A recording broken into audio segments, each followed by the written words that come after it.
Bonjour Léa, bonjour à toutes et à tous. Aujourd'hui, j'aimerais vous parler du Maharam de Rothenburg, Rabbi Meir de Rothenburg de Oder-Tauber, qui est en Bavière, à 60 km de Nuremberg.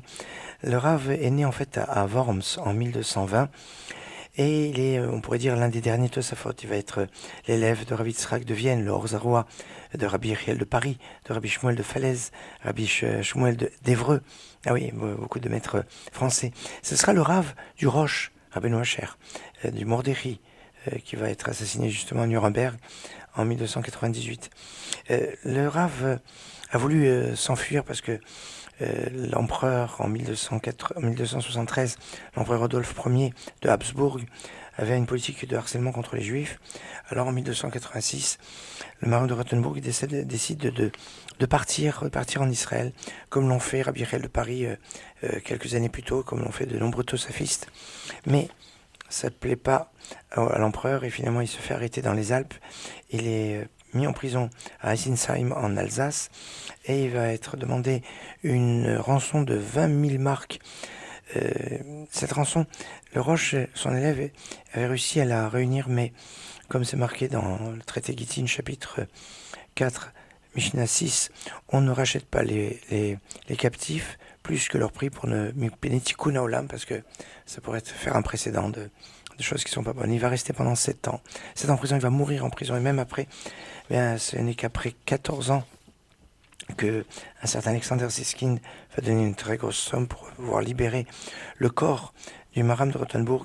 On était en 1303, et alors que ce corps n'avait aucune trace de décomposition, incroyable. La seule condition qu'avait demandé Alexander Siskin, c'est d'être enterré auprès du Rav.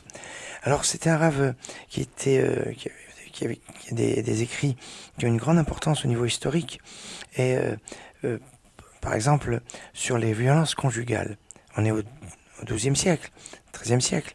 Eh bien, il est outré d'une personne qui pourrait porter des coups sur sa femme, et dit c'est plus grave, c'est la chose la plus grave qui puisse exister, bien plus grave que frapper à une autre personne, car sa femme, on lui doit du kavod, on lui doit de l'honneur.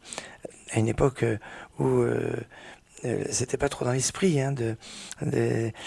environnant. Et il dit qu'une personne fasse ce genre de choses. Et il dit si une personne le fait, on doit le mettre à l'index, on doit le mettre l'excommunier pratiquement, un kherem, l'anecdote. Et il dit même de le faire passer la flagellation, la bastonnade. Et même, chose très surprenante, mais c'est ce qui est marqué dans les Tshuvot Maharam dans l'impression de Prague, même si c'est un récidiviste, même aller jusqu'à lui couper la main parce que il aurait fait ça. Voilà, c'est impressionnant. Et il va être d'ailleurs c'est lui qui va dire que une femme ne peut pas être sandak pour une Brit Mila. Si on avait pensé à ça, il était donc une grande autorité. Puis c'est aussi aujourd'hui l'Herzog de Rabbi Menachem Mendel de Reminov qui soutenait Napoléon dans les guerres contre le Rav Shneur Zalman de Liadi, qui lui était pour le tsar. Et puis c'est aussi l'Herzog de Rav Ezra Atia, le Rav de Rav Ovadia Yosef. Et puis c'est aussi l'Herzog aujourd'hui de Rav Shmuel Abu Hatzera, ou Rav Shmuel Elbaz, le premier d'Abu Hatzera qui venait de Alep, et qui était l'élève de Rabbi Chaim Vital, qui a connu le Harizal, et qui est le père d'Abu Hatzera. Tout un programme. Excellente journée.